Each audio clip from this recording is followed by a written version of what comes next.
now and just go with the one person? Totally agree. But, it is California. Yeah, totally. Thanks, Alex. A water shortage in Iran sparking protests in the streets as temperatures hit 120 degrees. At least 8 people were killed by local law enforcement after firing on protesters to stop the demonstrations.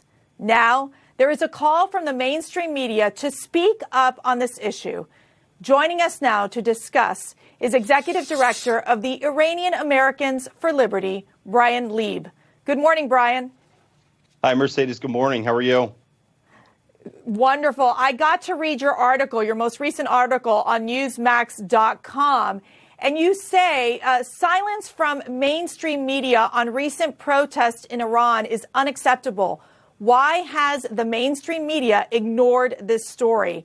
In the article, you talk about that during the Obama years, it became, an unspoken policy that the U.S. government will restrict itself to moot criticisms and vague references to human rights abuses in official statements and would never say or do anything publicly to criticize the regime. What changed under President Trump, and is the Biden administration just going to ignore this issue? Yeah, sadly, so far they are ignoring the issue, whether it's President Biden himself or the administration and senior leadership throughout the administration. They're turning the other cheek when it comes to the protests that are happening inside of Iran right now. Obviously, President Trump took a much different stance, a much different approach. And he was active on social media. He was active with the media. And when he talked about Iran, the media would pay attention. Unfortunately, President Biden has not said a single word about the protests that are happening right now inside of Iran, so the media is not going to cover it. And it's worth noting, Mercedes, that the protests that are happening right now, while they started in very small provinces throughout Iran with regards to water shortages and with regards to electricity outages, have grown now to the streets of Tehran, where they're chanting for death to the dictator and to stop spending money in Lebanon and in Gaza. The people of Iran want freedom. They want liberty, and they want their government to start taking care of them instead of funding proxies, terrorist proxies all throughout the world. So we know with the Biden administration, they've talked about moving back towards JCPOA and really engagement with the Iranian regime. What is it with these Democrats in terms of the fact that they would stand with the Iranian regime, and why have they chosen not to show their support for the people of Iran? Yeah, it's a very disturbing issue, to say the least. This past week, there were 4 or 5 members of Congress that spoke out, took to Twitter and spoke out against these protests that were happening. And unfortunately, they were all Republicans. Democrats have been largely silent on this issue, whether, again, it's the administration or it's members of the House and Senate.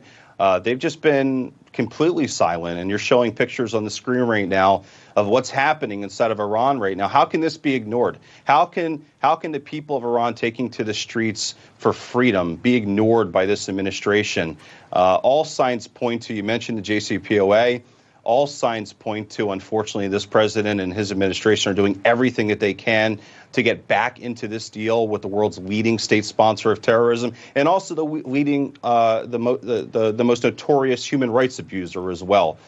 So I've been very clear, and so have a lot of other people. We've got to take a strong stance against the Iranian regime. They are not friends of ours. They are not allies of ours. They are adversaries, and that's how we need to treat them, with strength, not with weakness. One of the things you mentioned in your article was a lack of internet access that many of these protesters have. Obviously, the Iranian regime, they shut it down to the people of Iran. Does that contribute to the problem of the mainstream media not covering this? Now, I know Newsmax has been covering this issue. We've been talking about this issue, about the protest. But does that contribute to the fact of the silence coming from the mainstream media? Well, of course it does. How is the mainstream media and the American people at large going to know what's happening when the regime turns off the internet? And just for contrast, I want the American people and your viewers to think for a second. When the BLM riots were happening What would have happened if the U.S. government turned off the internet so those riots could not be documented and shared and spread all throughout social media? No one would have known about them. And unfortunately, that's the situation right now where the regime, and this is a common practice that they've been using for years now, when their people take to the streets, they turn off the internet. They silence their voices. Twitter is not allowed unless you're the Ayatollahs in Iran. So it's a big double standard, unfortunately, that's coming out of that country. And we as Americans have to do everything that we can to raise our voices in support of the freedom-loving people of Iran. These people, there needs to be a difference between the regime and the people. The people want freedom. The regime want terrorism. So it's pretty clear. Yeah, there's no question that there is this desire for freedom across the globe. It's not just an American phenomenon, but it's a global movement.